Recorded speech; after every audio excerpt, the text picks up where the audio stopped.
दोस्तों नमस्कार। मैं प्रशांत कौशिक संवाद इंडिया मंच पर आप सभी का हार्दिक स्वागत करता हूं, हार्दिक अभिनंदन करता हूं। आप सभी जानते हैं लोकसभा चुनाव का लगातार जो एक गति है आगे बढ़ती जा रही है और लगातार राजनीतिक दल अपने-अपने हिसाब से राजनीतिक समीकरणों को दुरुस्त करने की दिशा में काम कर रहे हैं। और उत्तर प्रदेश की जो राजनीति है वह इस समय बहुत चर्चित है। इसमें क्योंकि गांधी परिवार का जो रोल रहा है अमेठी और रायबरेली, 2 ये लोकसभा क्षेत्र ऐसे हैं जिनमें अनेक वर्षों से गांधी परिवार के प्रतिनिधि यहाँ से चुनते रहे हैं, गांधी परिवार के सदस्य यहाँ लोकसभा का नुमाइंदगी करते रहे हैं।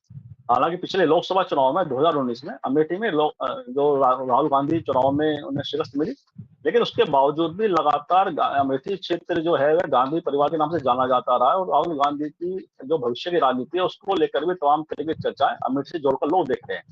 वहीं दूसरी तरफ रायबरेली, जो कांग्रेस के पूर्व राष्ट्रीय अध्यक्ष सोनिया गांधी जिस सीट से लगातार प्रतिनिधित्व करती रही है, उन्होंने इस बार जो सक्रिय राजनीति है लोकसभा की जो राजनीति है चुनाव से उन्होंने अपने को दूर किया। स्वास्थ्य कारण भी है, उम्र की बात भी कही जा रही है, तो उन्होंने राजस्थान से राज्यसभा के तौर पर वह वहाँ पे नुमाइंदगी कर रही है इस समय और राजस्थान से राज्यसभा में वह पहुंच चुकी है। ऐसे में सवाल ये उठ रहा है कि रायबरेली और अमेठी, ये 2 लोकसभा क्षेत्र जो हैं उसमें गांधी परिवार के सदस्य का चुनाव लड़ेंगे और लगातार ये चर्चा भी प्रमुख है कि वहाँ पे प्रियंका गांधी रायबरेली से चुनाव लड़ सकती हैं और अमेठी से राहुल गांधी पुनः चुनाव लड़ सकते हैं। इन बातों में क्या सच्चाई है, इन बातों में कितना दम है, राजनीतिक क्यासबाजी क्या लग रही है अमेठी और रायबरेली को लेकर, इस बात पर हमें चर्चा करी। जो अमेठी और रायबरेली के जानकार लोग हैं, जो वरिष्ठ पत्रकार हैं वहाँ के, अमेठी रायबरेली के बहुत ही वरिष्ठ पत्रकार इस समय हमारे साथ इस चर्चा में जुड़े हैं, उनका परिचय मैं आप सबसे करा देता हूँ। हमारे साथ सिद्धार्थ जी जुड़े हुए हैं रायबरेली से, बहुत सीनियर जर्नलिस्ट हैं, अनेक वर्षों का उनका पत्रकारिता का अनुभव है और जो अमेठी रायबरेली की जो राजनीति है उस क्षेत्र की बखूबी वे जानते हैं, समझते हैं, उनका मैं बहुत स्वागत करता हूँ, अभिनंदन करता हूँ। साथ ही अभिनव जी हमारे साथ इस समय रायबरेली से जुड़े हुए हैं। मैं वहाँ के कांग्रेस के एक्टिविस्ट हैं, कांग्रेस के जो यूथ कांग्रेस है उसके उनका बहुत बहुत स्वागत करता हूँ। और हम अभिनव से जानते हैं कि जो कांग्रेस की जो राजनीति है वर्तमान की, अगर खासतौर से रायबरेली की अगर बात करें, जहाँ पर लगातार सोनिया जी वहाँ के रिप्रेजेंट करती रही हैं लोकसभा क्षेत्र को, और इस वक्त प्रियंका गांधी के चुनाव लड़ने की चर्चा इस समय बहुत ही जोरों से है। इस चर्चा में कितनी सार्थकता है, कितनी सच्चाई है, और क्या आपको क्या लगता है कि वर्तमान दौर में प्रियंका गांधी अगर चुनाव वहां से लड़ती हैं तो क्या राजनीतिक वहां की जो समीकरण है क्या बदलेंगे? किस तरह से वहां की राजनीति को आप देख पा रहे हैं अभिनव जी, क्योंकि आप कांग्रेस की राजनीति में जुड़े हुए हैं, यूथ कांग्रेस की राजनीति करते हैं, क्या लगता है आपको? जी, जैसा कि चर्चाओं का जो हमारे मतलब पूरे जिले में सबको जानकारी है, पूरे देश विदेश में जानकारी है कि प्रियंका जी इस बार रायबरेली से चुनाव लड़ने जा रही हैं। और मैं ये बताना चाहता हूँ कि इसमें कोई संशय नहीं है। अगर कोई समझ रहा हो कि कोई संशय है तो ऐसा संशय नहीं है। और दीदी आएंगे इस बार, और हम सभी रायबरेली और रायबरेली की आम जो जनमानस है वो काफी उत्साहित है। और इस बार 4 लाख के पार से यहाँ जीत होने जा रही है। तो ऐसा आपका विश्वास है कि 4 लाख से बड़ी जीत प्रियंका गांधी वहाँ पे प्राप्त कर सकती हैं? जी तो जी बिल्कुल। सिद्धार्थ जी आपको क्या लगता है जो अभिनव जी ने कहा है, भाई कांग्रेस पार्टी की राजनीति कर रहे हैं तो इनका तो विश्वास है, स्वाभाविक बात है कि ये मानते हैं कि वहां से 4 लाख से बड़ी जीत प्रियंका जी प्राप्त कर सकते हैं। लेकिन जो राजनीतिक समीकरण है, जो जमीन की राजनीति है, कि जिस तरह से राहुल जी ने पिछले चुनाव वहां से वह शिकस्त उन्होंने प्राप्त की थी, तो जो रायबरेली अमेठी को लेकर तमाम तरह की बातें जो लगातार इस समय राजनीति के केंद्र में है पूरे देश की राजनीति में, बड़ा विषय है अमेठी रायबरेली। तो आप क्योंकि रायबरेली से जुड़े हुए हैं, लगातार वहाँ की राजनीति को समझते हैं, परखते हैं, आपको क्या लगता है जो राजनीति के जो बदलाव, राजनीति का जो वर्तमान दौर है उसमें गांधी परिवार की राजनीति क्या आज भी उतनी प्रभावशाली है अमेठी और रायबरेली के अंदर, पूरे क्षेत्र के अंदर, जिससे कि प्रियंका गांधी से अभिनव जी ने कहा उतनी बड़ी वह विजय प्राप्त कर सकते हैं चुनाव लड़ती हैं तो? जी प्रशांत जी, निश्चित रूप से 2014 के बाद से देश की राजनीति ने एक करवट सी ली है और माहौल बदला जरूर है देश की राजनीति का। उत्तर प्रदेश, रायबरेली और अमेठी की राजनीति में भी परिवर्तन आया है, इसमें कोई दो राय नहीं है। मगर अमेठी रायबरेली से गांधी परिवार का नाता उतना ही पुराना है जितना भारतवर्ष का लोकतंत्र पुराना है। क्योंकि देश में जो पहला चुनाव हुआ था तो रायबरेली को अपनी कर्मभूमि, इंदिरा गांधी के पति स्वर्गीय श्री फिरोज गांधी ने रायबरेली को अपनी कर्मभूमि बनाया था और यहाँ से पहला चुनाव लड़ा था। और उस चुनाव में वो जीतकर संसद पहुंचे थे और संसद में उनका जो कार्यकाल रहा है उसमें उन्होंने बहुत ही महत्वपूर्ण मुद्दों पर चर्चा की जो आज भी देश में प्रासंगिक है। तो इस तरह से एक ये कहावत है कि आदमी कहीं भी चला जाए दुनिया में उसका अतीत उसका पीछा नहीं छोड़ता है। तो रायबरेली और अमेठी दोनों ऐसी सीटें हैं जो गांधी परिवार के नाम से जानी जाती है, इसमें कोई दो राय नहीं है। अगर हम बात करें अमेठी की, तो सबसे पहले 1977 में संजय गांधी वहां से चुनाव लड़े थे। उन्होंने अपनी राजनीतिक पारी की शुरुआत जो की थी अमेठी से की थी। उसके पीछे भी एक छोटा सा दिलचस्प सा किस्सा है कि चूंकि ये हम जानते हैं सभी कि संजय गांधी एक क्रांतिकारी विचारों के आधुनिक राजनीति के समर्थक थे, और उन्होंने उस वक्त तत्कालीन उत्तर प्रदेश के मुख्यमंत्री नारायण दत्त तिवारी से पूछा था कि हमारी राजनीतिक पारी का आगाज कैसे और कहां से। हमें उत्तर प्रदेश के किसी सबसे ज्यादा पिछड़े जिले का इलाके का नाम बताइए, मैं वहां से अपनी राजनीति की शुरुआत करना चाहता हूँ। नारायण दत्त तिवारी ने उनको अमेठी का नाम सुझाया था, और इस वजह से वो अमेठी आए थे। और आते ही उन्होंने नौजवानों की एक टीम खड़ी की, और उस बड़ी टीम ने जो है वहां मेहनत करके कार्यकर्ताओं की फौज इकट्ठा की। संजय गांधी वहां आए और उन्होंने श्रमदान, पर्यावरण, स्वास्थ्य, शिक्षा जैसे विभिन्न कार्यक्रमों को और आंदोलनों को चलाया, और अमेठी के जनमानस में एक अपनी जगह बनाई।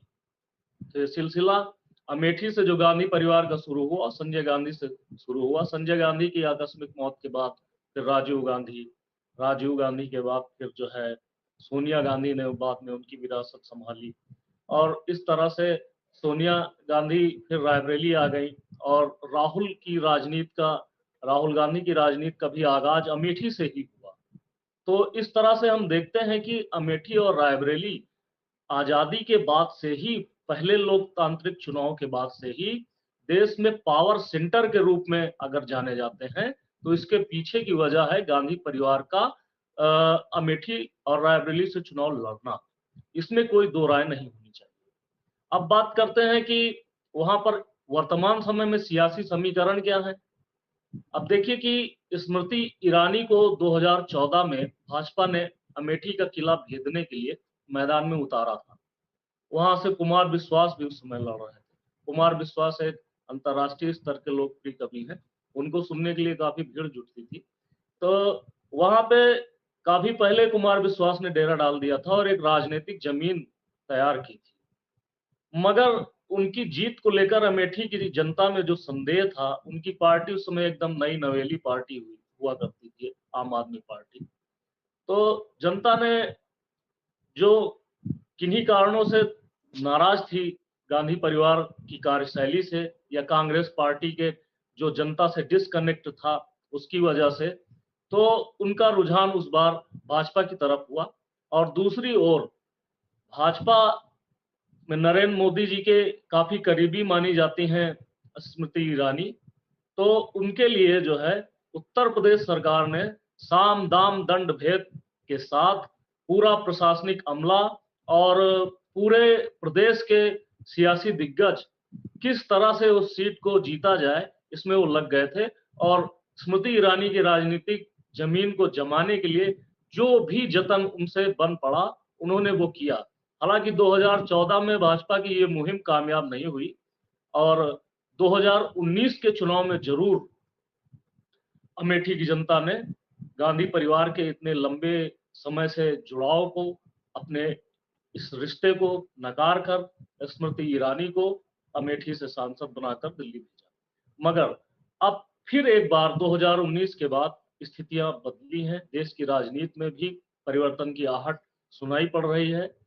तो ऐसे में हम ये मानते हैं कि अमेठी में इस बार जो स्मृति की ईरानी की राह होगी, उसको एंटी इनकम्बेंसी के साथ साथ जनता इस तराजू पर भी तौलेगी, चूंकि उनका एक पहला कार्यकाल पूरा हो चुका है, कि गांधी परिवार ने जिस तरह से अमेठी में विकास की राजनीति की है, इतनी बड़ी बड़ी फैक्ट्रियां, इतने बड़े अंतरराष्ट्रीय संस्थान, HAL, FDDI, Rajiv Gandhi petroleum institute, तमाम छोटी मोटी फैक्ट्रियां जो आज भी गांधी परिवार के विकास की गाथाओं को बताती हैं, सुनाती हैं। अगर हम रायबरेली से कभी सुल्तानपुर की तरफ या फैजाबाद की तरफ जाते हैं, तो हमें कम से कम रास्ते में ही 5 ऐसे अंतर्राष्ट्रीय स्तर के संस्थान मिल जाते हैं, जो हमें ये बताते हैं कि ये किसी बड़े राजनेता का जो है बड़े राजनेता की कॉन्स्टिट्यूएंसी है।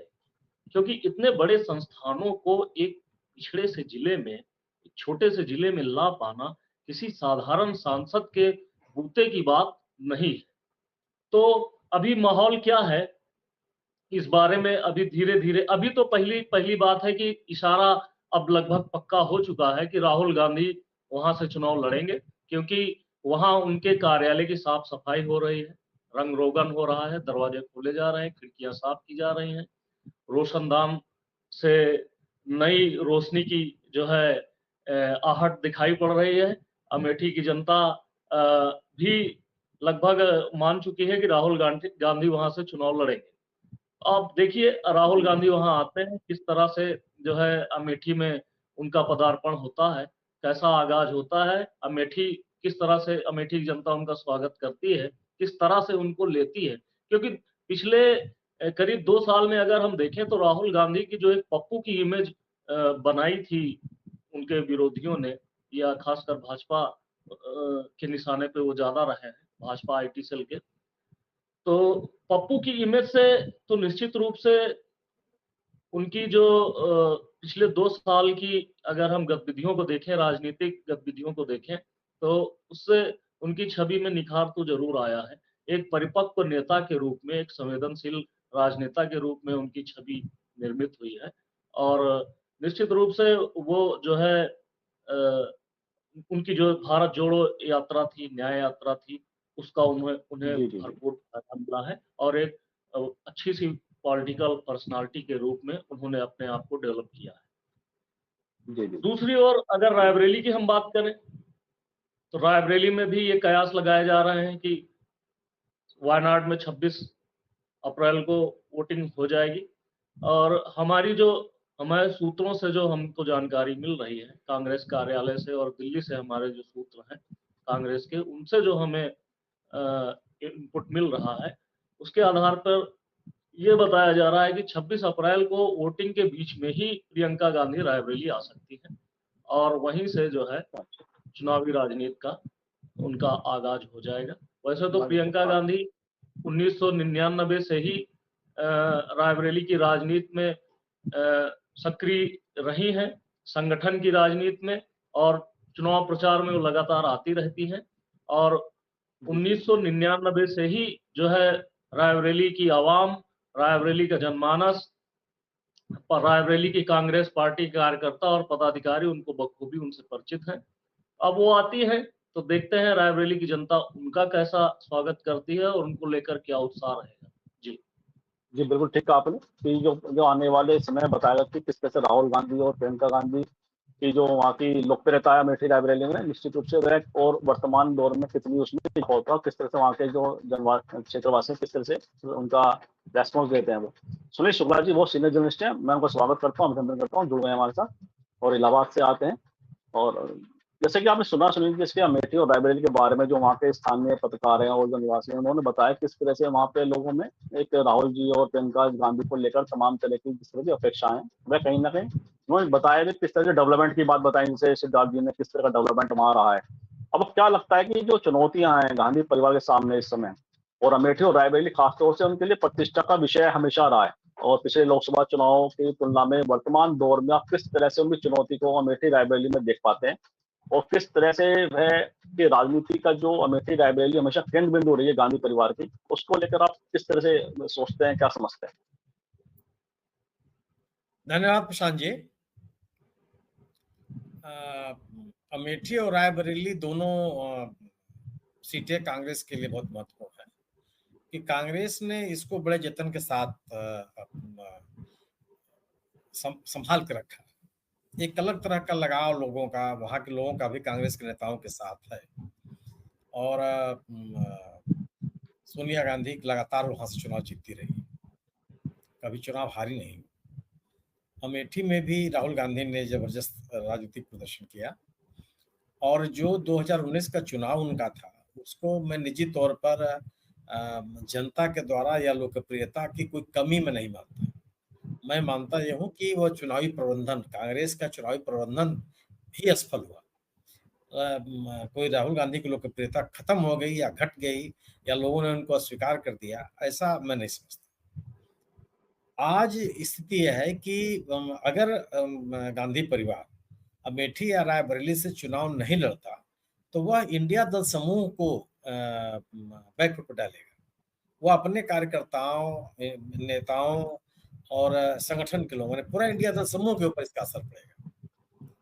और मुझे नहीं लगता कि कांग्रेस इसको स्वीकार कर पाएगी, ये स्वीकार नहीं कर सकती। जिस तरह का राजनीतिक माहौल राहुल गांधी ने पूरे देश में बना रखा है, एक सरकार के खिलाफ एक वैकल्पिक राजनीति के रूप में, ऐसे में अमेठी से चुनाव न लड़े, मुझे नहीं लगता कि ऐसा संभव है। मेरा अपना मानना है कि वो चुनाव लड़ेंगे ही लड़ेंगे। और इसके लिए इसके 2 कारण मैं मानता हूँ कि एक तो अपनी कंस्टिट्यूंसी को के में अपनी लोकप्रियता या अपना कब्जा बनाए रखने के लिए, और पूरे प्रदेश में खासतौर से उत्तरी भारत में इंडिया दल समूह के कार्यकर्ताओं के बीच में उत्साह बनाए रखने के लिए यह आवश्यक है कि पूरे उत्तरी भारत में, न केवल उत्तर प्रदेश इस बड़ा राज्य है, यहाँ के साथ साथ उत्तर के तमाम राज्यों में अपने लोग कार्यकर्ताओं के बीच उत्साह बनाए रखने के लिए आवश्यक है कि राहुल गांधी अमेठी से चुनाव लड़े। वही स्थिति रायबरेली की भी है।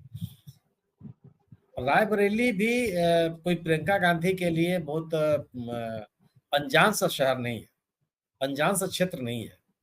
सोनिया गांधी भले उम्मीदवार रहते रही हो, चुनाव का पूरा प्रबंधन या लोगों के बीच में अपनी उपस्थिति या कन्वेंसिंग या कार्यकर्ताओं से मिलना जुलना, यह प्रियंका गांधी का ही रहा। कोई ऐसा इलाका नहीं है, कोई ऐसा क्षेत्र नहीं है जहां पे प्रियंका गांधी को अपनी पहचान कायम करनी या लोगों को यह बताना हो कि वो कौन है और कहां से आई है। लगभग पूरा क्षेत्र उनको पता है और उन्होंने अपनी उपस्थिति को हमेशा दर्ज किया। ऐसा नहीं है कि वो इलाका उनके लिए नया हो या संगठन के लोग उनके लिए नए। मेरा भी मानना है कि अगर गांधी परिवार के अलावा कोई अगर चुनाव लड़ेगा रायबरेली से, तो उसको वो सफलता नहीं मिलेगी जो गांधी परिवार के लोगों को मिल सकती है, वो जन समर्थन मिल सकता है। कोई आगे लड़ ले वहां पर या किसी वरिष्ठ नेता को लड़ा करके उस तरह का जन समर्थन हासिल हो जाएगा, मुझे नहीं लगता। सोनिया गांधी के प्रति यहाँ के लोगों का एक लगाव है और यह लगाव भी अनायास नहीं है। सोनिया गांधी ने उस जिले में, उस संसदीय क्षेत्र में बहुत सारे काम किए, रोजगार के तमाम अवसर सृजित किए, जो इंफ्रास्ट्रक्चर के चीजें उसका विकास से बहुत बल दिया है, नागरिक सुविधाएं बहुत जुटाई हैं। आज रायबरेली से जाने वाली कोई भी सड़क ऐसी नहीं है जो राष्ट्रीय राजमार्ग की श्रेणी में ना आता। ये कोई कर नहीं सकता था। ये तमाम जगहों पे ऐसी चीजें नहीं हो पाई, लेकिन सोनिया गांधी ने किया है। तो एक अलग तरह का लगाव है और मुझे लगता है कि अगर प्रियंका गांधी चुनाव लड़ती है तो वो उनको वही स्नेह मिलेगा जो गांधी नेहरू परिवार के लोगों को मिलता रहा। इस सीट से को छोड़ते समय और राजस्थान से राज्यसभा के लिए उम्मीदवारी के पहले सोनिया गांधी ने रायबरेली के लोगों के लिए एक चिट्ठी भी लिखी है, एक खुली चिट्ठी है। उस चिट्ठी में भी उन्होंने उसका उल्लेख किया है और ये विश्वास व्यक्त किया है कि उनके परिवार के लोगों को वैसा ही स्नेह मिलेगा जैसा उनको मिलता रहा है। तो ये है कि मुझे लगता है कि वहां से भी गांधी नेहरू परिवार का ही कोई व्यक्ति आएगा। अमेठी में मेरा अपना मानना यह है कि अमेठी में से राहुल गांधी को लड़ना चाहिए और वो लड़ेंगे भी। अमेठी भी कांग्रेस के लिए, खासतौर से राहुल गांधी के लिए कोई ऐसा नहीं है कि बड़ा लोकप्रिय हो गया या लोगों के खिलाफ खड़े हो गए। ऐसा बिल्कुल मैं नहीं मानता, क्योंकि 2019 के चुनाव में मतदान के दौरान और कैंपेनिंग के दौरान भी मैं वहां था और कई जगहों पे मैं गया था, तो मुझे उनकी लोकप्रियता में कोई कमी नहीं मैं पाता। और जबकि स्मृति ईरानी के खिलाफ इस समय एंटी इनकम्बेंसी है। एक तो यह है कि पिछले 10 सालों में केंद्र सरकार के द्वारा कोई इतना बड़ा कोई काम नहीं हुआ जो ये कह सके कि राहुल गांधी की गैर मौजूदगी में एक वैकल्पिक विकास की लहर वहां निकली है, वो नहीं दिखाई पड़ती। जो काम राहुल गांधी जहाँ छोड़ के गए थे, लगभग चीजें वहीं पर ठप है। स्मृति ईरानी जी ने 13 रुपए किलो चीनी देने का आश्वासन दिया था, वो उसको भी लेकर के लोगों के मन में नाराजगी है। और जो नागरिक सुविधाएं जुटाने का सवाल है, उसमें भी कोई उल्लेखनीय योगदान नहीं है। तो स्मृति ईरानी को मैं मानता हूं कि जरूर एक एंटी इनकम्बेंसी का सामना करना पड़ रहा है, और राहुल गांधी देश के पैमाने पर जिस तरीके से एक बड़े नेता के रूप में अवतरित हुए हैं और एक पहचान बनी है और एक साख बनी है उनकी, अमेठी में उसका लोग उसी तरह स्वागत करेंगे। जो मैं भी लोगों से बात करता हूं, मुझे कहीं नहीं लगता कि कोई राहुल गांधी को लेकर के लोगों के मन में नाराजगी है, या राहुल गांधी को लेकर कोई मन में उनकी यह है कि वो अलोकप्रिय हो गए हैं, या कोई एंटी इनकम्बेंसी को लेकर है, या उनके ऊपर यह उपेक्षा के आरोप लगे हों कि अमेठी की उन्होंने बड़ी उपेक्षा की है। अभी भारत जोड़ो न्याय यात्रा के दौरान भी जब उत्तर प्रदेश में थे, तो वह रायबरेली और अमेठी होते हुए गए। उस दौरान भी लोगों ने उनका बड़े पैमाने पर स्वागत किया। मेरी अपनी समझ यह है कि इंडिया दल समूह के कार्यकर्ताओं नेताओं में उत्साह बनाए रखने के लिए और भारतीय जनता पार्टी के प्रति एक जो नाराजगी लोगों के मन में है, उसको कंसोलिडेट करने के लिए, उसको एकताबद्ध करने के लिए ये आवश्यक है कि उत्तर प्रदेश के दोनों संसदीय क्षेत्रों से राहुल गांधी और गांधी नेहरू परिवार के लोग मैदान में आवे, क्योंकि बड़े नेताओं की उपस्थिति से कार्यकर्ताओं का उत्साह बढ़ता है। अन्यथा यह नैरेटिव बनने लगता है कि आप खुद ही चुनाव से भाग रहे हैं, आप सुरक्षित जगहों से चुनाव लड़ना चाहते हैं, आप जो आपकी चुनौतियां हैं उसका सामना करने के लिए आप तैयार नहीं। और इस तरह का नैरेटिव जो विपक्ष है, जो आपका प्रतिद्वंदी संगठन दल है, उसको ताकत देता है। केरल में आज क्यों यूडीए के बारे में बात कही जा रही है, यूडीएफ के बारे में कि मजबूत मोर्चा, क्योंकि कांग्रेस ने अपनी मौजूदगी को दिखाया और एलडीएफ के मुकाबले उन्होंने चुनौती को स्वीकार किया, अपनी उपस्थिति दर्ज कराई, कहीं से निकल करके वो गए नहीं। सभी कंस्टिट्यूएंसीज में वो लगातार लगभग पूरे केरल में राहुल गांधी ने प्रचार किया, लगभग पूरे केरल। तो जो जन समर्थन उनको पिछली बार 2019 में मिला, उसमें गिरावट नजर नहीं आ रही। चुनाव परिणाम क्या होगा वो तो आने वाले समय बताएगा, लेकिन गिरावट नजर नहीं है। वो लोकप्रियता राहुल गांधी की बनी हुई है। वही स्थिति इधर उत्तरी भारत में कोई वो स्थिति नहीं बन गई है कि चुनाव लड़ने पर कोई बहुत बड़ी चुनौती उनके सामने आ जाएगी। ये स्थिति मैं देखता नहीं। तो अभी भी मेरा मानना यह है कि द्वितीय चरण के चुनाव समाप्त होने के बाद राहुल गांधी की उम्मीदवारी घोषित हो सकती है, और ये दोनों संसदीय क्षेत्रों में कांग्रेस के बड़े नेता निश्चित रूप से चुनाव लड़ेंगे, मेरा अपना मानना है। और क्योंकि कोई वजह नहीं पाता मैं कि ये चुनाव वहां से न लड़े। हाँ, यह वायनाड का चुनाव समाप्त हो जाने के बाद ये घोषित होगा, यह रणनीति का हिस्सा हो सकता है। और अगर ये रणनीति का हिस्सा है तो उसमें कोई कुछ गलत भी नहीं है, क्योंकि अगर पहले घोषित हो जाता तो हो सकता है कि केरल में इसका विपरीत असर पड़ता। तो केरल सहित दक्षिण के तमाम राज्यों में द्वितीय चरण के मतदान के बाद भी तुरंत घोषित हो जाना चाहिए। राहुल गांधी से लोगों ने सवाल ही पूछा तो उन्होंने मना नहीं किया। उन्होंने कहा कांग्रेस पार्टी जो मुझको आदेश देगी हम वहां जाएंगे। कांग्रेस पार्टी तो उनको आदेश नहीं दे सकती है ना कि आप अमेठी चुनाव मत ली, तो कांग्रेस पार्टी को अमेठी में अपनी सीट तो मानती नहीं है कि वो बहुत कमजोर वहां पे है। मतलब जो पूरे प्रदेश में, उत्तर प्रदेश अगर आप देखिए, चाहे बिहार में देखिए आप, तो कांग्रेस कई इलाकों में बड़ी मजबूती से चुनाव लड़ रही है। ऐसे में अगर अमेठी और रायबरेली से नहीं लड़ते हैं तो जो एक मोमेंटम बना हुआ है विपक्ष का, पूरे विपक्ष का, मुझे लगता है कि उसके ऊपर असर पड़ेगा। और यह ऐसा करने के लिए कांग्रेस तैयार दिखती नहीं है। तो अपने कार्यकर्ताओं का माहौल बनाए रखने के लिए और बीजेपी के खिलाफ अपनी आक्रामकता को बनाए रखने के लिए मुझे लगता है कि राहुल गांधी और प्रियंका गांधी दोनों ही अमेठी और रायबरेली से चुनाव मैदान में उतरेंगे। जी जी जी, जैसा आपने कहा कि प्रियंका और राहुल दोनों चुनाव लड़ सकते हैं अमेठी रायबरेली से अपने कार्यकर्ताओं को मनोबल बढ़ाने के लिए और सीधा सीधा जो बीजेपी को चुनौती देने के लिए भी। अभिनव जी, जैसा आपकी तो कांग्रेस की राजनीति में इन्वॉल्व है, लगातार कांग्रेस की जो वर्किंग स्टाइल है उसको आप बखूबी जानते हैं, और जो प्रियंका जी और राहुल जी के बारे में तमाम तरह की चर्चा इस समय जो है चुनाव लड़ने की, उसको लेकर कांग्रेस जो वर्कर है, कांग्रेस का संगठन है, वह किस तरह तैयारी कर रहा है, किस तरह से उसके अंदर आत्मविश्वास बढ़ा है, क्या आपको महसूस होता है? और आपके जो पूरा संगठन क्योंकि आप इन्वॉल्व है उसके अंदर, किस तरह का फीडबैक अंदर से कांग्रेस पार्टी के अंदर आ रहा है और क्या संदेश ऊपर से नेतृत्व से आप लोगों को मिले हैं? जी जी, जैसा कि यहाँ पे प्रियंका जी के आने से रायबरेली में युवाओं में एक अलग तरीके का उत्साह है। आम जनमानस भी यहाँ काफी उत्साहित है और यूथ कांग्रेस के कार्यकर्ता लगातार जो कांग्रेस पार्टी का न्याय गारंटी पत्र है, हम लोग उसको लेकर हर घर पहुंच रहे हैं। लोगों के बीच में जानने की इच्छा है कि कांग्रेस ने अपने घोषणा पत्र में ऐसा क्या इस बार वादा किया है कि जो इस बार हम लोग पूरे देश में और रायबरेली में भी कांग्रेस को चुने। यहाँ कांग्रेस का गढ़ है और न्याय पत्र जो कांग्रेस ने लॉन्च किया है अपना, उसको लेकर खास तौर पे महिलाओं में एक अलग अलग जिज्ञासा दिखाई पड़ रही है रायबरेली में। सर्वप्रथम हम लोग महिलाओं के पास जाकर जो कांग्रेस ने जरूरतमंद महिलाओं के लिए 1 लाख रुपए की घोषणा की हुई है, उसको जाके समझा रहे हैं। युवाओं के बीच में सबसे ज्यादा अग्निवीर योजना को लेकर चर्चा है। कांग्रेस ने अपने घोषणा पत्र में कहा है कि अगर कांग्रेस की सरकार आती है तो वह अग्निवीर योजना को रद्द करेगी।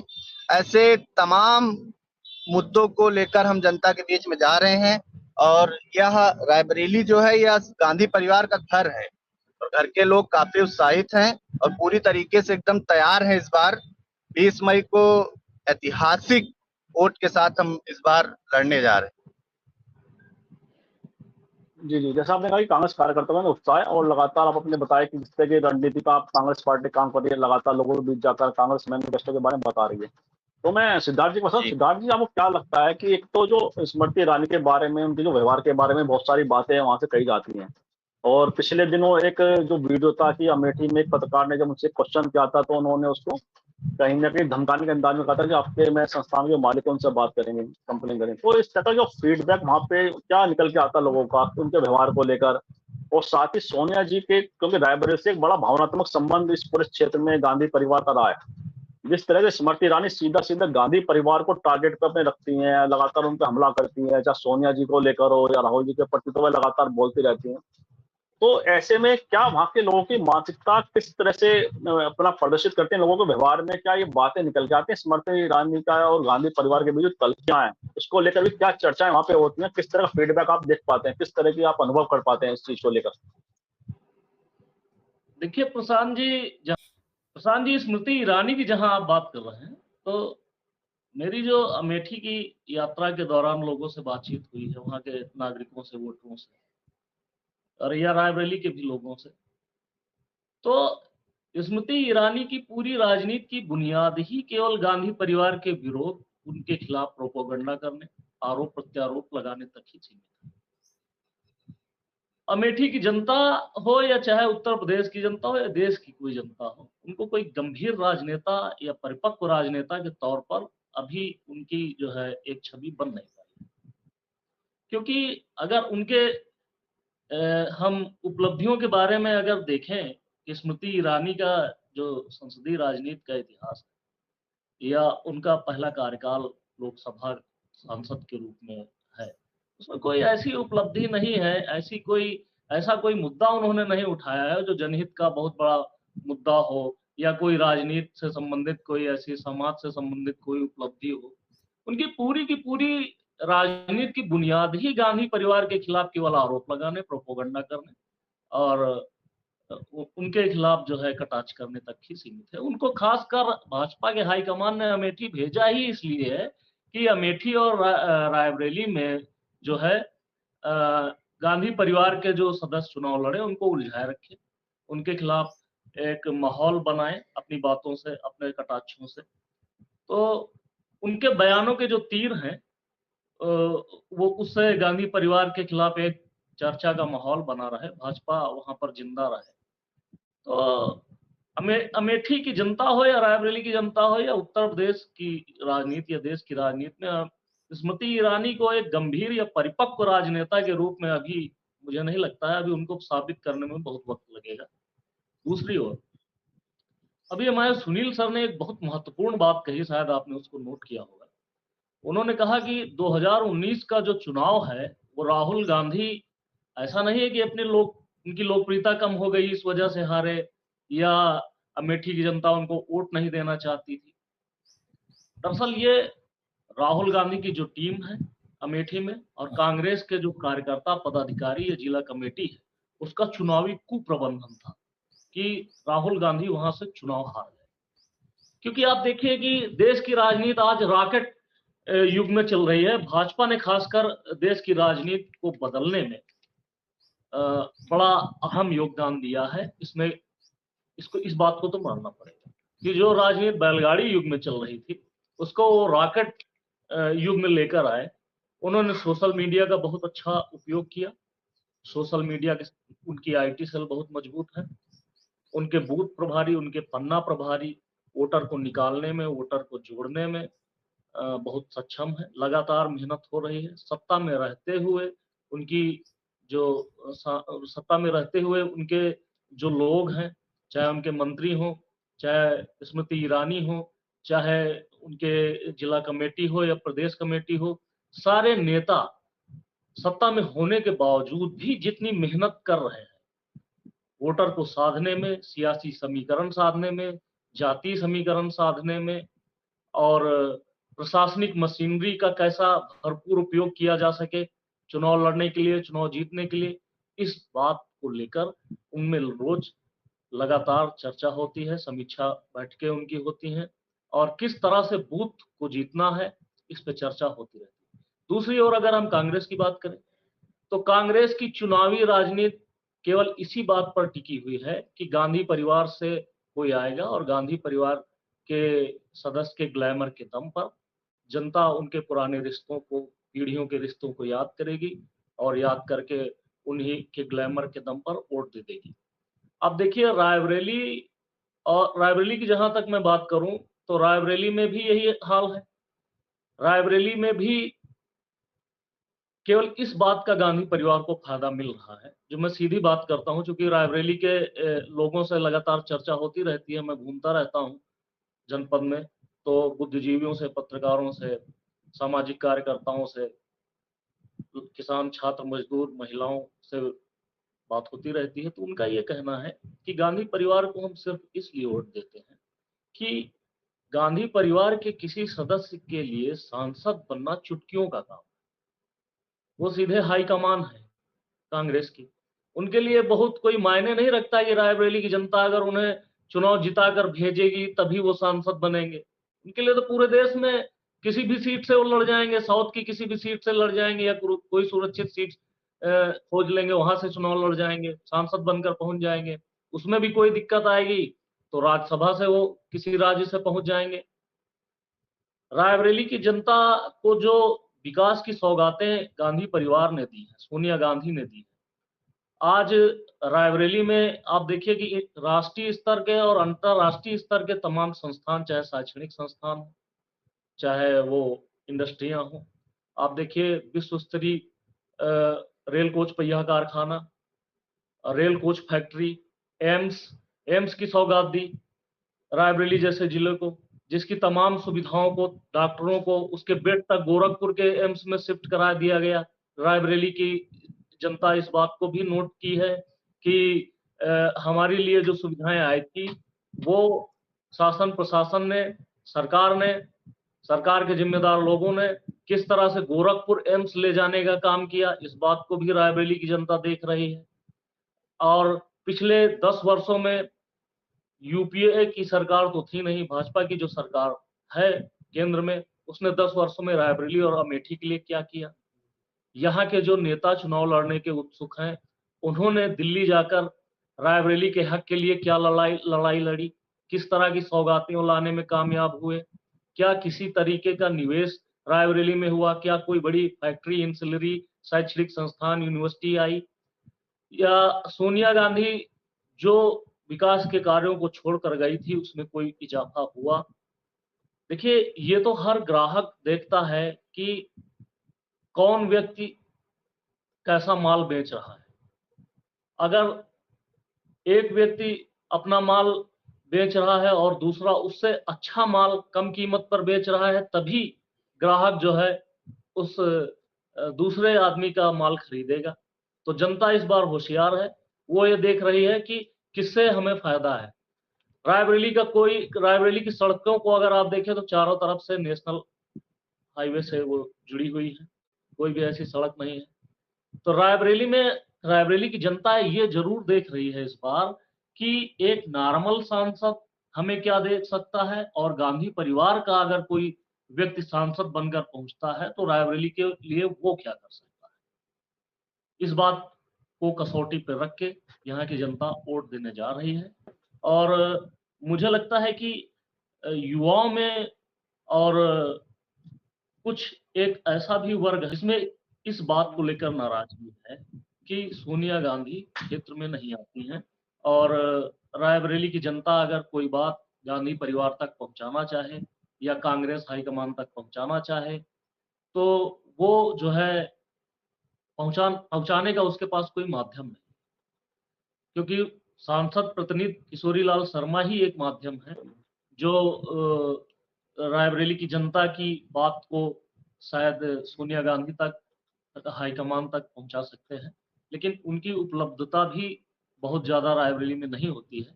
तो ये एक कारण है जिसका गुस्सा रायबरेली की जनता में जरूर है। मगर इस गुस्से के साथ साथ और भी जो तमाम आरोप चस्पा करने की कोशिशें विरोधियों द्वारा सोनिया गांधी या गांधी फैमिली या कांग्रेस के ऊपर हुई हैं कि भ्रष्टाचार करने वाली पार्टी है, भ्रष्टाचार के आरोप हैं, तो ऐसी कोई पुष्टि भी नहीं हुई है। तो ऐसे में एक मात्र जो कारण है रायबरेली की जनता के गुस्से का गांधी फैमिली के खिलाफ, कि गांधी फैमिली का कोई सदस्य जनता के सीधे टच में नहीं रहता है, और ना तो जनता के लिए उसने कोई ऐसा प्लेटफॉर्म बनाया है या कोई ऐसा जो है माध्यम बनाया है जिसके बदौलत रायबरेली की जनता, यहाँ का छात्र, नौजवान, किसान, मजदूर, महिलाएं, आम नागरिक अपनी बात गांधी परिवार तक, रायबरेली के सांसद तक, कांग्रेस हाईकमान तक पहुंचा सके। इस बात को लेकर मुझे लगता है कि रायबरेली की जनता में गुस्सा जरूर है, और वो विकल्प के तौर पर थोड़ी देर के लिए सोचते हैं कि अगर स्थानीय सांसद हो, स्थानीय कोई व्यक्ति सांसद बन जाए तो हम शायद उसके दरवाजे तक जाकर अपनी बात को, अपनी समस्या को रख सकते हैं। तो ये एक मुद्दा जरूर, अगर प्रियंका गांधी भी लड़ती हैं तो उनको इस मुद्दे पर जवाब देना होगा रायबरेली की जनता को कि उनकी उपलब्धता कैसी रहेगी, क्या माध्यम रहेगा, कौन से वो लोग रहेंगे जो जनता की बात को मुखरता से उठाएंगे, जनता की समस्या को उन तक पहुंचाने का काम करेंगे। इस बात का जवाब रायबरेली की जनता, अगर प्रियंका गांधी चुनाव लड़ती हैं और चुनाव प्रचार में आती हैं तो जरूर जनता उनसे पूछेगी। यही एक मुद्दा उन गांधी परिवार के लिए है। और दूसरी बात यह है कि प्रियंका गांधी अगर चुनाव लड़ती हैं तो उनको एक फायदा ये जरूर मिलेगा कि प्रियंका गांधी एक का जो एक पॉलिटिकल ऑरा है, राजनीतिक ऑरा है, जो उनका ग्लैमर है राजनीति में, उसके बरक्स रायबरेली से कौन सा वो प्रत्याशी होगा, चाहे वो स्थानीय प्रत्याशी हो, चाहे वो अगर स्थानीय स्तर पर कोई ऐसा कद का नेता ना मिला भाजपा को तो वो आयात करेगी बाहर से। तो क्या वो प्रियंका गांधी के राजनीतिक ऑरे को, उनके राजनीतिक ग्लैमर को चुनौती दे पाएगा? क्योंकि प्रियंका गांधी का राष्ट्रीय राजनीति में पदार्पण हो चुका है और संभावनाशील नेत्री के रूप में वो देखी जा रही हैं। उनका एक बड़ा राष्ट्रीय कद है, तो उस कद के हिसाब से भी जनता तुलना करेगी कि कौन से नेता को हम चुने जो प्रियंका गांधी के राजनीतिक ऑरे को टक्कर दे पाए। दूसरी बात यह है कि अगर कांग्रेस के टीम की बात करें, कांग्रेस के कार्यकर्ताओं के चुनावी प्रबंधन की बात करें, तो आज की स्थिति तो यह है कि ना तो भाजपा के साथ कोई जो है कार्यकर्ता, आम नौजवान जुड़कर समय देना चाहता है, न कांग्रेस के साथ, क्योंकि अर्थ का युग है और राजनीति में शुरुआत में किसी को कुछ मिलता नहीं है, तो जो है अपना समय बर्बाद करने के लिए युवा जो है और अन्य लोग अपना सियासी हित लाभ देखकर ही पार्टियों से जुड़ रहे हैं। और दूसरी ओर भाजपा सत्ता में है और सत्ता से मिलने वाले लाभों को लेकर बहुत से नेता कांग्रेस को छोड़कर अपनी संपत्ति को बचाने के लिए, ईडी सीबीआई की जांच से बचाने के लिए, और छोटे जो छुट्टा नेता है रायबरेली के, वो सत्ता का लाभ लेने के लिए कांग्रेस को छोड़कर भारी संख्या में भाजपा में जा चुके हैं। लेकिन रायबरेली की बारे में आप एक बात जरूर नोट कर लीजिए प्रशांत जी, कि रायबरेली में जी। कांग्रेस पार्टी चुनाव नहीं लड़ती है। रायबरेली में गांधी परिवार चुनाव लड़ता है, और अगर गांधी परिवार यहाँ से चुनाव नहीं लड़ेगा तो मुझे लगता है कि यहाँ से जो कांग्रेस का प्रत्याशी आएगा, वो चाहे जो कोई भी हो, चाहे रायबरेली का हो या अगर बाहर से कोई भेजा जाता है वो हो, तो उसको अपनी जमानत बचाने के लिए बड़ा संघर्ष करना पड़ेगा। इसमें कोई दो राय नहीं है। जी, जी। जनता का जी, जो जी। मूड है वो यही है। और भाजपा की अगर बात करें तो भाजपा से यहाँ 4-5 नाम अभी चल रहे हैं। टिकट किसको मिलेगा ये फाइनल नहीं है, लेकिन वो जो नाम चल रहे हैं वो कांग्रेस के ही बरगद से निकले हुए पौधे हैं। वो अपने उस्तादों को कितना टक्कर दे पाएंगे, उनके राजनीतिक कद को जनता कितना महत्व देगी, ये तो आने वाला 2024 का चुनाव ही बताएगा। और अमेठी में जो चुनौती है, अमेठी में अब राहुल गांधी का लड़ना लगभग तय माना जा रहा है, ऐसे संकेत मिल रहे हैं।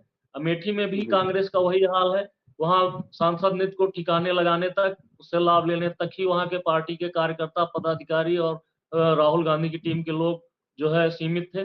जनता से उनका कोई कनेक्ट नहीं है। गांधी परिवार तक कोई बात जनता अपने लोगों के माध्यम से, जनता के बीच के किसी व्यक्ति के माध्यम से, किसी सामाजिक कार्यकर्ता के माध्यम से पहुंचाने में असमर्थ है। गांधी परिवार का डिस्कनेक्ट है पब्लिक से, और उनके प्रतिनिधि जो वहां पर लीगल प्रतिनिधि हैं वो जनता की बात को पहुंचाने में असमर्थ रहे हैं। इसका खामियाजा जो डिस्कनेक्ट हुआ है गांधी फैमिली का अमेठी और रायबरेली से, इसका खामियाजा भी गांधी परिवार को भुगतना पड़ा है। उनके वोट शेयर में गिरावट आई है, उनकी लोकप्रियता में गिरावट आई है। और स्मृति ईरानी और राहुल गांधी के बीच में 2019 के चुनाव के बाद 2024 का जो चुनाव होगा वो बड़ा रोचक होगा। देखना होगा कि स्मृति ईरानी अपने तमाम सारे संसाधनों के दम पर, साम दाम दंड भेद प्रशासनिक मशीनरी और वहां की जनता अपनी लोकप्रियता, अपने कार्यों के दम पर राहुल गांधी को इस बार किस तरह से चुनौती देंगी, और राहुल गांधी किस तरीके का पलटवार अमेठी में करेंगे, ये देखना बड़ा दिलचस्प। जी, सही बात है। बिल्कुल बड़े सवाल है कि राहुल गांधी किस तरह से अपनी रणनीति को अंजाम देते हैं और स्मृति ईरानी किस तरह से जो उनकी संसदीय सीट है उसको किस तरह से बचाने का प्रयास करती है, क्योंकि बड़ा ही महत्वपूर्ण चुनाव होने जा रहा है राजनीतिक दृष्टिकोण से। मैं कार्यक्रम अंत में सुनील शुक्ला जी बात हूँ। सुनील, जैसा आपने सबको सुना, कि जो रायबरेली से सिद्धार्थ जी, उनको भी सुना आपने और अभिनव जी को सुना इससे पहले, उन्होंने वहाँ की जो दोनों तरह की उन्होंने बातें बताई, किस तरह से जो गांधी परिवार से कनेक्ट रहा है, वहाँ की भावनात्मक संबंध रहा है गांधी परिवार से पूरे क्षेत्र का। लेकिन साथ ही कहीं न कहीं ऐसी उन्होंने कहा कि जो सीधा कनेक्टिविटी सीधी, उसमें कहीं न कहीं उस तरह से वह सुचारू तो या व्यवस्था गांधी परिवार और वहाँ की जनता के बीच किस तरह के वहाँ कारण रहे हैं, किस तरह की चीजें वहाँ बनी रही हैं। अब क्या लगता है कि वर्तमान परिदृश्य में इसको गांधी परिवार कैसे पूरा करेगा, और प्रियंका गांधी के ऑरा की जो बात कही, वो पूरे क्षेत्र में किस तरह से प्रभाव अपना डाल सकती हैं प्रियंका गांधी जी? एक तो सोनिया गांधी की उपलब्धता रायबरेली में नहीं रही है, यह मुझे स्वीकार करने में असुविधा है। सोनिया गांधी एक सांसद के रूप में पिछले 1 सालों से मैं मान सकता हूं, जब से वह स्वस्थ हुई हैं तब से उनकी उपलब्धि या उनका आगमन रायबरेली में कम हुआ। वो स्वास्थ्य के कारण है उनके, अन्यथा उसके पहले आप याद कीजिए, मतलब हर 2 महीने 3 महीने पर लगातार वो अपने उपस्थिति दर्ज कराती रही है। जो वहां पे जिला अनुश्रवण समिति होती है उसकी अध्यक्षता करती रही है, यहाँ तक कि सरकार के जाने के बाद भी 2017 में उत्तर प्रदेश में सरकार बनी बीजेपी की, और 2014 में बन गई सरकार बीजेपी की दिल्ली में, केंद्र में भी। लेकिन वो अपनी उपस्थिति दर्ज कराती रही हैं हमेशा से। दिल्ली में भी जो लोग, रायबरेली के लोग हैं, वो भी बताते हैं कि दिल्ली में भी कांग्रेस मुख्यालय पर रायबरेली के लोगों के लिए एक अलग तरह का प्रकोष्ठ उन्होंने बना रखा है। तो जो बड़े नेताओं के साथ स्थिति होती है, कोई भी बड़ा नेता ऐसा नहीं होता कि इस तरह सर्वसुलभ हो जाए। प्रधानमंत्री जी को वाराणसी में जब चाहिए थोड़े कालबेल बजा के आप उनसे मिल सकते हैं, लेकिन है तब भी अपने क्षेत्र में आते हैं, लगातार आते हैं, लोगों से मिलते हैं, लोग उनसे समय लेकर के मिलते हैं, अपने बाकायदे प्रवास करते हैं वो। भारतीय जनता पार्टी के कार्यालय में वाराणसी के लोगों के लिए एक अलग व्यवस्था है। बड़े नेताओं के साथ ये समस्या होती है, लेकिन बड़े नेताओं के अपनी खूबियां भी होती हैं कि लोग एक गौरव का महसूस करते हैं कि हमारे क्षेत्र का जो प्रतिनिधि है वह किस तरह का नेता, किस तरह की उनकी पहचान है। स्थानीय लोग भी अपने नेता के साथ अपनी पहचान को जोड़ते हैं। रायबरेली के साथ यही है। रायबरेली में सोनिया गांधी, हाँ, पिछले 1 सालों में उनकी उपस्थिति कम हुई है, लेकिन उसके कारण है, मतलब 2 बार तो लोकसभा में हमने देखा है कि बैठे-बैठे अचानक उनको सीधे अस्पताल जाना पड़ा। ऐसी इमरजेंसी कार बन गई। अभी एक राजनीतिक कार्यक्रम गई थी, तुरंत उनको वापस जाना पड़ा, दिल्ली में अस्पताल में भर्ती होना पड़ा। तो स्वास्थ्य संबंधी कारण है और यह इस कारण का भी सम्मान किया जाना चाहिए। और इसीलिए जब वो राज्यसभा में गई तो हमारे जैसे लोग ये नहीं मानते हैं कि वो बैकडोर से पार्लियामेंट में गई, बल्कि मानते हैं कि जो उनकी सेहत है, उस सेहत का सम्मान होना चाहिए। और अगर पार्लियामेंट में राज्यसभा में जा रही हैं, इस निर्णय को राजनीति से भागने का आधार नहीं, का आरोप नहीं बनना चाहिए, बल्कि माना जाना चाहिए कि एक अनुभवी नेता भी संसद में भी बना रहेगा। यह निश्चित सिद्धार्थ जी ने जो बात, सर आप कंटिन्यू करें। सिद्धार्थ जी ने जो बात कही कि गांधी नेहरू परिवार के अलावा अगर कोई चुनाव लड़ता है तो उसको वो सफलता नहीं मिलेगी, वो जन समर्थन नहीं मिलेगा। मैं इससे पूरी तरह सहमत हूँ, क्योंकि ये जो कनेक्ट है स्थानीय लोगों का वो इस परिवार के साथ है, वह कोई अन्य व्यक्ति नहीं कर सकता। और यह प्रयोग अमेठी में पहले भी हो चुके हैं। लोग चुनाव हार गए, जीते भी, सतीश शर्मा जैसे लोग जीते भी, लेकिन हारे भी लोग। इसलिए एक जो कनेक्ट है वह स्थानीय लोगों का वो अपने नेताओं के साथ है।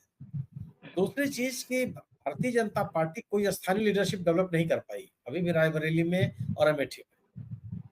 अमेठी में 2019 का चुनाव हमारे ख्याल से अधीश अग्रवाल साहब लड़े थे बीजेपी की तरफ से। रायबरेली में, अमेठी में स्मृति ईरानी ले आए, जो वो भी कम से कम स्थानीय नेता नहीं है, बाहर से आई हैं, अब वहां रहने लगी हैं। माने अमेठी और रायबरेली के भारतीय जनता पार्टी की स्थानीय स्तर पर जो पौध तैयार हुई है वह इस तरह का लीडरशिप नहीं बन पाई जो इन दोनों नेताओं के सामने आमने सामने खड़े हो सके। बाहर से ही उम्मीदवार इनको लाना पड़ा है, तो वह कोई इन दोनों नेताओं के लिए कोई बड़ी चुनौती नहीं बना पाई किसी उम्मीदवार के तौर पर। हालांकि सही है कि विधानसभाओं में कांग्रेस चुनाव नहीं जीतती है बात के समय लेकिन जो सहयोगी दल है समाजवादी पार्टी, वो चुनाव जीतती है, मजबूती के साथ लड़ती है, मजबूती के साथ जीतती भी है। एक तरह का समर्थन उनके साथ रहता है। मेरा अपना मानना है कि रायबरेली और अमेठी दोनों संसदीय क्षेत्र सामान्य संसदीय क्षेत्र नहीं रह गए। यह दोनों संसदीय क्षेत्र इस रूप में पहचाने जाते हैं कि दोनों कांग्रेस के नेताओं के, गांधी नेहरू परिवार के अपने गढ़ हैं। एक ऐसा गढ़ है जहां पे आम आदमी भी इन नेताओं के साथ अपने आप को से जुड़ाव महसूस करता है, और उन्होंने किया भी है, महसूस भी लोग करते हैं कि उन्होंने किया है। यह जरूर है कि एक अलग तरह का राजनीतिक माहौल इस समय देश में है। भारतीय जनता पार्टी ने जिस तरीके से ध्रुवीकरण की राजनीति की है वह एक महत्वपूर्ण चुनौती है, लेकिन मुझे नहीं मानता कि इतनी बड़ी चुनौती है जिसको लेकर के राहुल गांधी अपनी उम्मीदवारी से हट जाए, क्योंकि उसी चुनौती को लेकर पूरे देश में निकले हैं। और जो विपक्ष को पहचान दी, विपक्ष की विश्वसनीयता वापस लौटाई, सरकार के खिलाफ राजनीतिक मुद्दे खड़े हुए, एक विमर्श खड़ा किया, यह अगर तमाम प्रयासों में एक बड़ा प्रयास राहुल गांधी का है। तो उनके राजनीतिक अभियान में से अगर देश के पैमाने पर एक कोई माहौल बन रहा है तो उसका असर अमेठी में नहीं पड़ेगा, ऐसा नहीं होना चाहिए। और कोई ऐसा भारतीय जनता पार्टी ने, चाहे भारतीय जनता पार्टी के नेता स्मृति जी ने कोई ऐसा माहौल नहीं बना दिया है जिसमें कि राहुल गांधी की उपस्थिति को लोग खारिज करते हैं, या इस समय भी लोग ऐसा नहीं कि एक बहुत कोई प्रचंड उनके विरोध का माहौल बना हुआ है, मतलब मुझे नहीं लगता ऐसा। राजनीतिक स्थितियां भी, उत्तर प्रदेश की राजनीतिक स्थितियां भी है, ऐसी नहीं है कि राहुल गांधी वहां से उम्मीदवार न हो, बल्कि अगर नहीं होते हैं तो निश्चित रूप से इसका प्रतिकूल असर पड़ता है। मुझे कोई कारण नहीं समझ में आता है कि राहुल गांधी अमेठी से न लड़े, कोई वजह मुझे समझ में नहीं आती, बल्कि लगता है कि वह अपने उत्तर प्रदेश जैसे बड़े राज्य में इंडिया दल समूह की राजनीतिक आक्रामकता और लोगों से जुड़ाव का जो धार है उसको बनाए रखने, बल्कि तेज रखने के लिए उनको उस क्षेत्र से आना ही चाहिए। और रायबरेली की स्थिति वही है। रायबरेली में भी प्रियंका गांधी के अलावा कोई उम्मीदवार हो नहीं सकता। अगर होगा तो उसको वो समर्थन नहीं मिलेगा जो जन समर्थन कांग्रेस के प्रथम परिवार के लोगों को मिलता रहा है। जी जी, बिल्कुल ठीक कहा आपने कि राहुल गांधी और प्रियंका गांधी के अलावा दूसरा कोई प्रत्याशी वहाँ पे विनिंग कैंडिडेट पार्टी की, तो कांग्रेस पार्टी की तरफ से नहीं हो सकता है। संघर्ष करना पड़ेगा बड़ा, और बहुत सारी संभावनाओं पर बात की, और खासकर कांग्रेस की जो वर्तमान की रणनीति है, राजनीति है, उसके लिए हमारे दोनों चुनाव लड़ना बहुत आवश्यक है। और कार्यक्रम अंत में मैं संक्षिप्त टिप्पणी और चाहूंगा, सिद्धार्थ जी कुछ कहना चाह रहे हैं। सिद्धार्थ जी। प्रशांत जी, दो बातें जोड़ना चाहूंगा केवल कि जी जी एक बात तो जरूर तय है कि भारत की राजनीति में जो सत्ता का रास्ता है वो उत्तर प्रदेश से ही होकर जाता है, और उत्तर भारत में ये बेहद जरूरी है कि जिस पार्टी को अगर सत्ता में आना है केंद्र की, वो उत्तर भारत में उसकी जड़ें मजबूत हों, उत्तर भारत से उसको जन समर्थन और वोट कायदे का मिले। तो इस बात को लेकर अगर हम देखें तो प्रियंका गांधी और राहुल गांधी और कांग्रेस ये जरूर चाहेगी कि उत्तर प्रदेश की राजनीति में 35 वर्षों का जो उसका वनवास है वो खत्म कैसे हो, और उत्तर प्रदेश की राजनीति में अगर उसको सत्ता में वापसी करनी है, उत्तर भारत से अगर उसको जन समर्थन जुटाना है, उत्तर भारत में अपनी उपस्थिति बनाए रखनी है, तो उसको जरूर रायबरेली और अमेठी से कम से कम चुनाव जीतना होगा। और रायबरेली और अमेठी से अगर गांधी परिवार चुनाव लड़ता है तो उत्तर भारत में और उत्तर प्रदेश में कांग्रेस के लिए संभावनाएं जीवित रहेंगी और उसकी वापसी के भी बहुत चांसेस रहेंगे, ऐसा मेरा मानना है। दूसरी बात यह है कि अभी सुनील सर ने एक बात कही कि बहुत अच्छी बात कही कि नरेंद्र मोदी भी वाराणसी से आते हैं, तो क्या उनसे सभी लोग मिल लेते हैं? क्या उनसे सभी लोग बात कर लेते हैं जब चाहे? उसके लिए भी उनको अपॉइंटमेंट मिलता है, और जिसको अपॉइंटमेंट मिलता है वो जो है वही उनसे मिल पाता है। सारे लोग तो उनसे एक साथ मिल नहीं पाएंगे। तो बड़े राजनेताओं की हाईकमान के जो स्तर के नेता हैं उनके साथ ये दिक्कतें थोड़ी होती हैं, और दिक्कतों के साथ उनकी खूबियां भी होती हैं कि वो बड़े निवेश, बड़े बड़े विकास के कार्य वो एक पलक झपकते चुटकियों में करवा सकते हैं, उनके इशारे पे हो जाते हैं। अगर नरेंद्र मोदी चाहें तो बनारस में अपनी निधि के साथ तमाम सारे भाजपा के जो सांसद हैं, राज्यसभा के सांसद हैं, उनकी निधियों का भी उपयोग कर सकते हैं। उनके इशारे पे तमाम लोग जो है विकास के कार्य को अंजाम दे सकते हैं। ऐसा ही रायबरेली के साथ भी है। लेकिन रायबरेली की जो जनता है उसको ये मलाल रहता है कि सोनिया गांधी तो चलो नहीं मिल पा रही है, ठीक है, वो बहुत बड़े स्तर की राजनेता है, अंतर्राष्ट्रीय स्तर का कद है उनका, लेकिन यहाँ की जनता अपनी समस्याओं के लिए क्या करे? यहाँ की जनता को अगर स्थानीय स्तर की समस्याएं हैं और उसकी कोई पीड़ा है, या अपने वो कोई सुझाव सोनिया गांधी तक, प्रियंका गांधी तक, कांग्रेस के हाईकमान तक, गांधी फैमिली तक पहुंचाना चाहती है, तो वो क्या करे? उसके पास क्या है? हमारे पुरखे ये बताते हैं कि इंदिरा गांधी जब यहाँ से चुनाव लड़ा करती थी, इंदिरा गांधी की राजनीति का केंद्र जब रायबरेली का हुआ करता था, तो रायबरेली के सभी पूरे इलाकों से, हर ब्लॉक से लगभग तमाम लोगों को बकायदे नाम के साथ जानती थी, और उनसे बराबर उनका टच में रहती थी, चिट्ठियों का आदान प्रदान होता था। ये बात भी सही है कि अभी भी रायबरेली के लोगों को कांग्रेस के दिल्ली दरबार में, कांग्रेस के कार्यालय में बड़ी तवज्जो मिलती है।